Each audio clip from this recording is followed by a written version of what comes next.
Standard 12 सांख्यिकीय भाग 1 कक्षा 12, जिसमें स्टेट में सबसे पहला चैप्टर है दोस्तों सूचकांक। सूचकांक किसे कहते हैं? तो सापेक्ष नाप को हम जब परसेंटेज प्रतिशत में निकालते हैं उसे सूचकांक कहते हैं। तो हम अब यहाँ पे थियरी देखेंगे उसकी। तो थियरी में ऐसे लिखा हुआ है कि अगर समय अनुसार वस्तु का मूल्य जैसे राष्ट्रीय आय, पूर्ति, उत्पादन, रोजगारी, बेरोजगारी, पूंजी, आयात निर्यात, जीवन निर्वाह का खर्च, देश की जनसंख्या, जन्म दर, मृत्यु दर इत्यादि के सतत परिवर्तन होते रहते हैं। जैसे कि हम जितनी भी चीज़ें खरीदते हैं, अब भूतकाल में उन चीज़ों का भाव कम होता है और अभी वर्तमान में देखने जाए तो उन चीज़ों का भाव ज़्यादा होता है। तो इन जो चीज़ों का भाव जो बदलाव होता है, जो भाव में बढ़ोतरी होती है या घटोतरी होती है, तो उसको जब हम जो डिफरेंट होता है उसे क्या कहेंगे निरपेक्ष माप। जैसे कि देखो दोस्तों, यहाँ पे गेहूँ 2015 में उसका भाव था 24, जबकि 2016 में बढ़कर वो कितना हो गया 30, यानी भाव में 6 रुपये किलो प्रति ग्राम में वृद्धि हुई, यानी भाव में बढ़ोतरी हुई। उसी तरह से चावल पहले 40 रुपये के भाव से 1 kg था, अब यहाँ पे 46 रुपये के भाव से 1 kg हो गया, यानी 6 रुपये भाव में वृद्धि हुई। तो यहाँ पे भी वैसे ही समझाया गया है निरपेक्ष नाप। तो जो भाव बढ़ा हुआ है उसे क्या कहेंगे हम निरपेक्ष नाप। तो जैसे कि गेहूं और चावल के मूल्य में उपयुक्त होने वाले परिवर्तनों को दोनों विधि से तुलना करके समझें। निरपेक्ष नाप की अंतर विधि, गेहूं का भाव 2015 में 24 था, वह बढ़कर 2016 में 30 हो गया, अर्थात 2015 के सापेक्ष वर्ष 2016 में मूल्य प्रति किलोग्राम कितना बढ़ा? 6 रुपया बढ़ा। उसी प्रकार चावल का मूल्य भी पहले कितना था? 40। अब इस निरपेक्ष अंतर से यह निश्चित किया जाता है कि दोनों वस्तुओं का भाव मूल्य समान वृद्धि हुई है, यानी चावल में भी और गेहूं में भी, दोनों में कितने 6-6 रुपये की वृद्धि हुई है। अब यहाँ पे परंतु वास्तव में यह सच नहीं है। वास्तव में यहाँ पे लिखा हुआ है कि यह सच नहीं है। जैसे कि क्योंकि वर्ष 2015 में दोनों वस्तुओं का प्रति इकाई मूल्य एक समान नहीं है। जैसे कि यहाँ पे 24 रुपये था और यहाँ पे भाव इसका कितना था? 40। तो यहाँ पे बताया गया है कि दोनों का भाव समान नहीं था, लेकिन दोनों में भाव में वृद्धि समान हुई है 6-6 रुपये की। तो हम दोनों के प्रतिशत निकालेंगे। तो यहाँ पे लिखा गया अर्थात 2016 के मूल्य का तुलना अध्ययन करने हेतु आधार भिन्न भिन्न है। तो जैसे कि यहाँ पे देखो सापेक्ष नाप की विधि, जैसे गेहूं का नाप बराबर, तो यहाँ पे यहाँ पे चालू वर्ष का भाव यानी 2016 का भाव हमारा 30 है और यहाँ पे 24 है 2015 में। तो 30/24 किया तो 1.25 और चावल में के मूल्य का अनुपात 46/40 यानी 1.15 हुआ। अब इसी को हम परसेंटेज के हिसाब से निकालें तो सापेक्ष प्रतिशत गेहूं में परिवर्तन कितना हुआ? 1.25 × 100 करें तो कितना होगा? 125। और यहाँ पे चावल के मूल्य में होता सापेक्ष प्रतिशत परिवर्तन कितना? 1.15 × 100 यानी 115। अब इसी को परसेंटेज के हिसाब से कितनी वृद्धि हुई उस हिसाब से हम देखेंगे। तो देखो दोस्तों, यहाँ पे सापेक्ष प्रतिशत परिवर्तन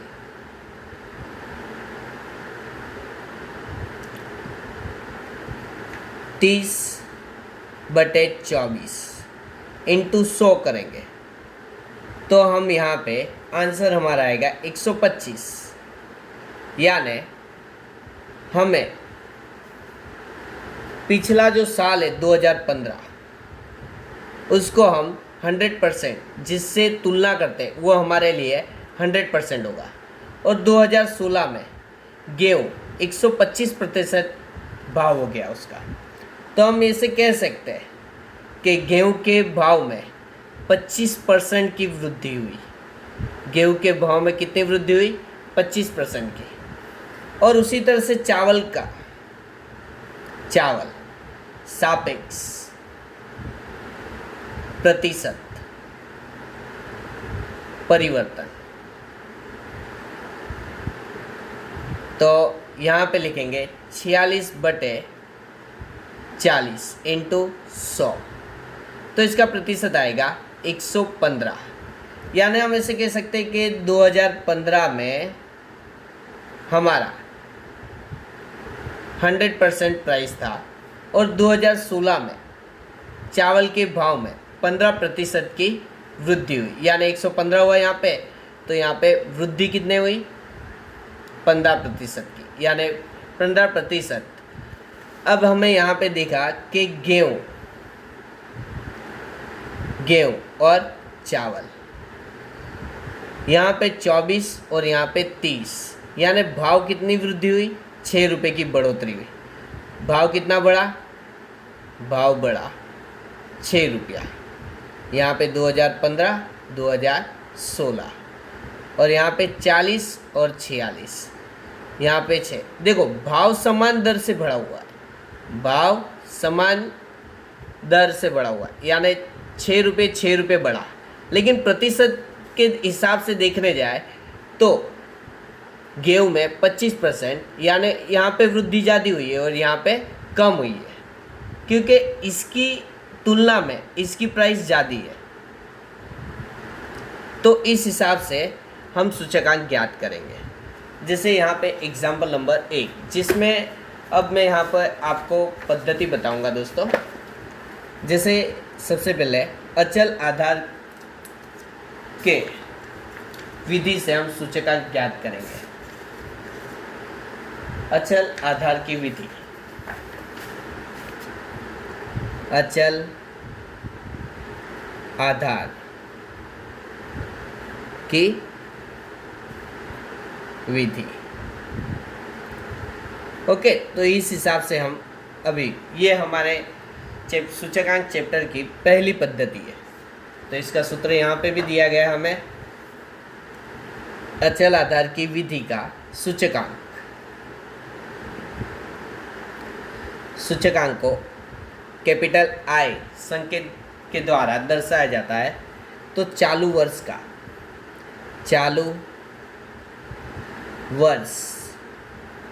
का चल मूल्य बटे में आधार वर्ष का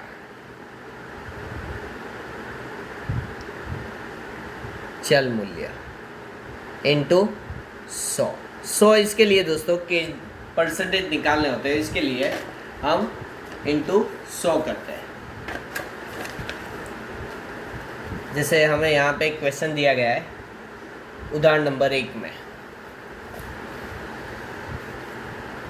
किसी एक विस्तार में गेहूं के थोक मूल्य की जानकारी निम्नानुसार है।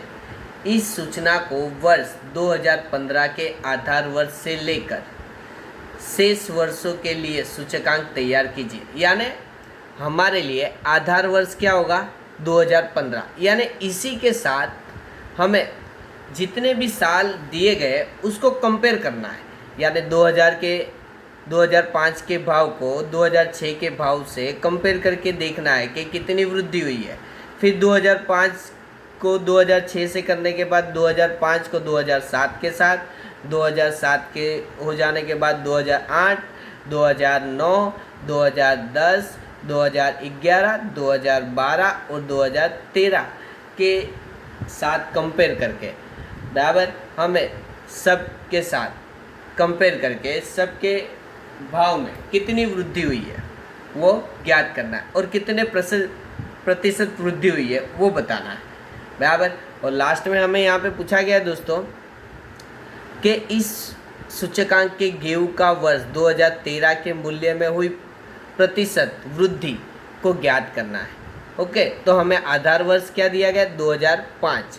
तो जो 2005 का भाव होगा वो सबके बटे में लिखेंगे हम यहाँ पे।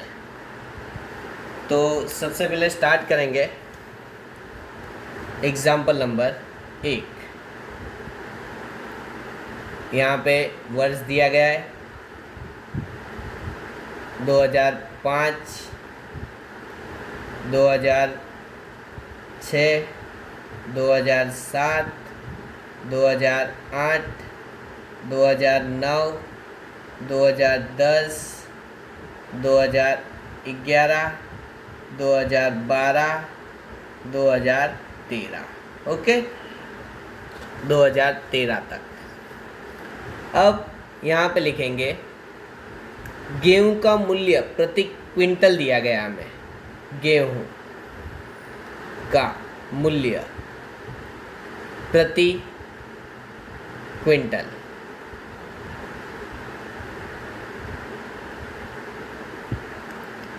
ओके, यहाँ पे लिखेंगे भाव 1650, 1690, 1730, ये सब क्वेश्चन में दिए गए हमें।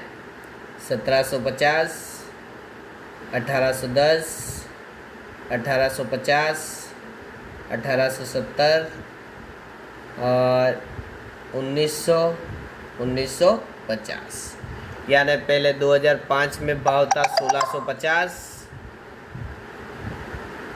2006 में भाव है 1690, 2007 में 1730, 2008 में 1750, 2009 में 1810, 2010 में 1850, 2011 में 1870, 2012 में 1900 और 2013 में 1950। अब हमें सूचकांक ज्ञात करना है। किस आधार की पद्धति से? तो अचल आधार की विधि से हमें सूचकांक ज्ञात करना है। तो यहाँ पे लिखेंगे अचल आधार की पद्धति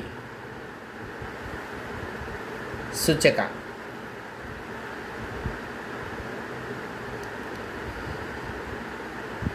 चालू वर्ष का भाव बटे गत यानी आधार वर्ष का भाव इंटू 100। और आप दूसरी तरीके से सूत्र लिख सकते हो, जैसे और मैं लिख देता हूँ I is equal to P1 upon P0 into 100।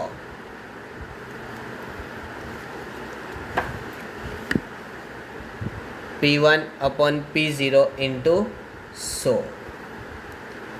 तो P1 क्या है? तो P1 चालू वर्ष का भाव है और P0 यानी आधार वर्ष का भाव हुआ, बराबर P फॉर प्राइस होगा। तो यहाँ पे 1650 बटे 1650 इंटू 100, 1690। अब हमको सबका किसके साथ हमें आधार वर्ष 2005 को लेने के लिए बताया गया है, यानी हमें हर किसी के भाव को 2005 के भाव के साथ कंपेयर करना है। तो सबके बटे में 1650 रख देंगे। जो आधार वर्ष का भाव होता है उसी को सबके बटे में रखते जाना है।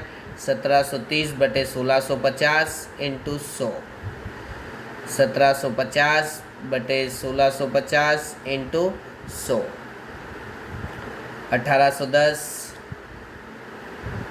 बटे 1650 इंटू 100, 1850 बटे 1650 इंटू 100, 1870 बटे 1650 इंटू 100, 1900 बटे 1650 इंटू 100, 1950 बटे 1650 इंटू 100। अब दोस्तों सबका आंसर ज्ञात करेंगे हम।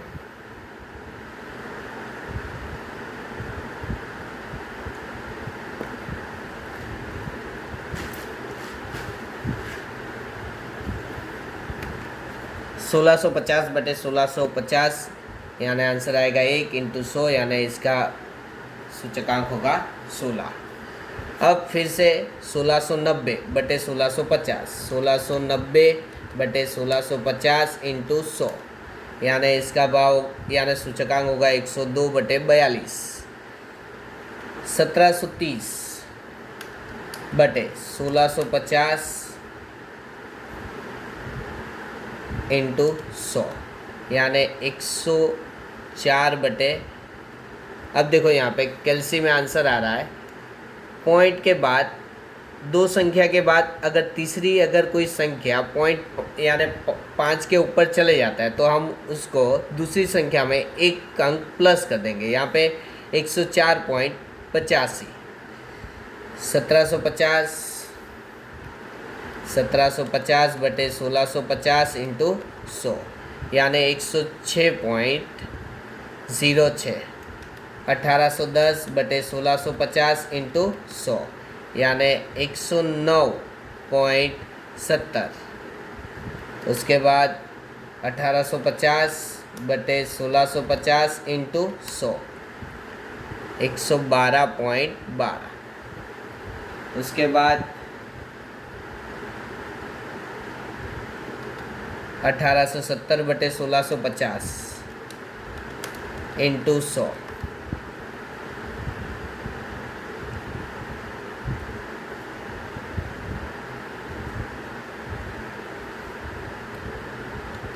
1900 बटे 1650 इंटू 100, 115.15।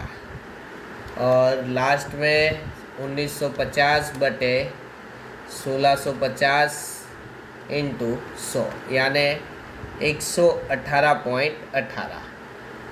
यानी हम देख सकते हैं दोस्तों कि सबसे पहले 2005 में हमारा सूचकांक 100 था, बढ़ के 102.42 हुआ, 104.85, 106.06, 109.70, 112.12, 113.33, 115.15 और 118.18। अब हमें यहाँ पे क्वेश्चन में पूछा गया है कि 2013 के साथ कंपेयर करके कितनी वृद्धि हुई, कितनी प्रतिशत वृद्धि हुई, उसे ज्ञात करना है। यानी हमें कभी भी, अब यहाँ पे हमारा आंसर है 2013 का, अब 2005 के साथ सूचकांक के साथ कंपेयर करते तो वृद्धि कितनी हुई, 18.18।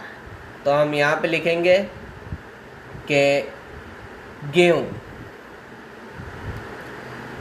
का मूल्य 2005 की तुलना में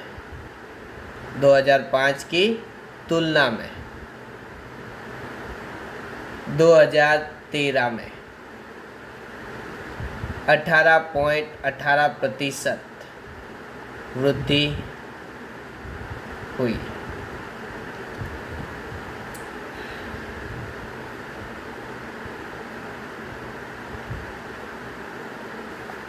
अब नेक्स्ट क्वेश्चन देखेंगे।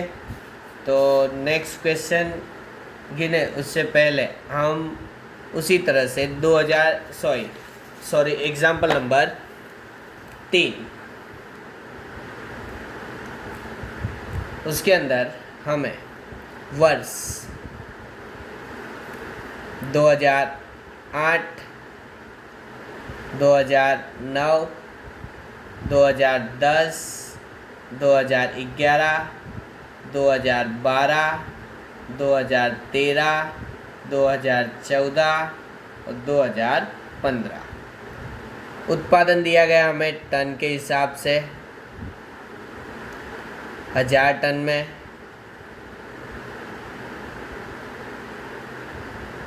तो यहाँ पे लिखेंगे 186, 196, 202, 214,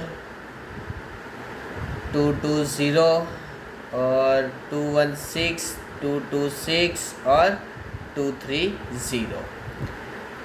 हमें फिर से यहाँ पे इस क्वेश्चन में यानी पहला वाला जब क्वेश्चन हमने कैलकुलेट किया था तो उसके अंदर 2005 को ही तुलना करने के लिए बताया था सबके साथ, लेकिन यहाँ पे हमें 2008 से लेकर 2015 तक के वर्ष दिए गए।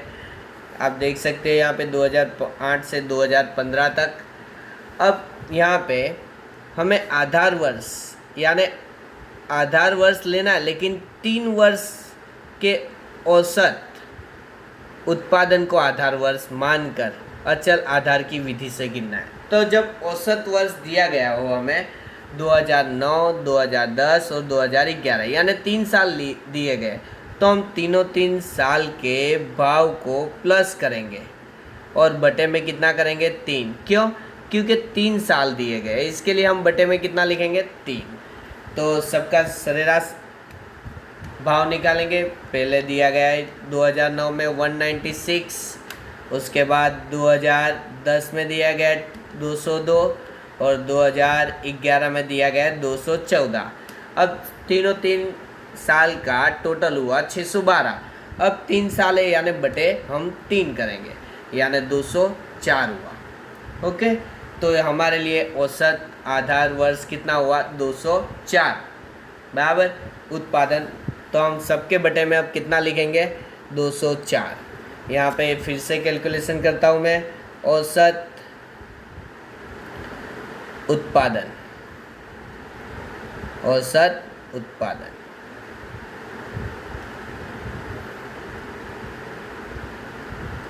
तो सबसे पहले है 196,202 प्लस 214 बटे 3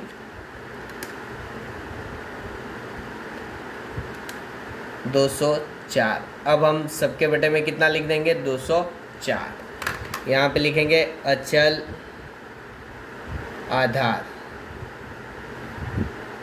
की पद्धति सूचकांक चालू वर्ष का उत्पादन बटे आधार वर्ष का उत्पादन इंटू 100।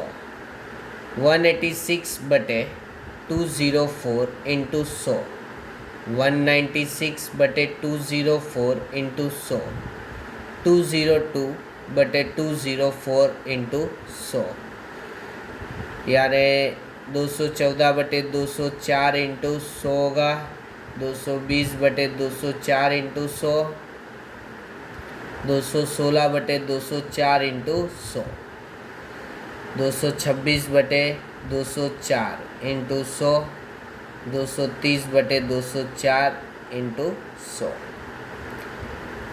अब सबको कैलकुलेट करके हम उसका आंसर ज्ञात करेंगे यानी सूचकांक ज्ञात करेंगे। 186 डिवाइडेड बाय 204 इंटू 100 यानी 91.80 यानी 91.18। 196 बटे 204 इंटू 100, 96 बटे 96.08। 202 बटे 204 इंटू 100 यानी 99.02। उसके बाद 214 बटे 204 इंटू 100 104.90। 220 बटे 204 इंटू 100 यानी 107.84। 216 बटे 204 इंटू 100 105.88। 226 बटे 204 इंटू 100 110.78। 230 बटे 204 इंटू 100 112.75। ओके, तो इस टाइप के अचल आधार के क्वेश्चन आपको स्वाध्याय में दिए गए।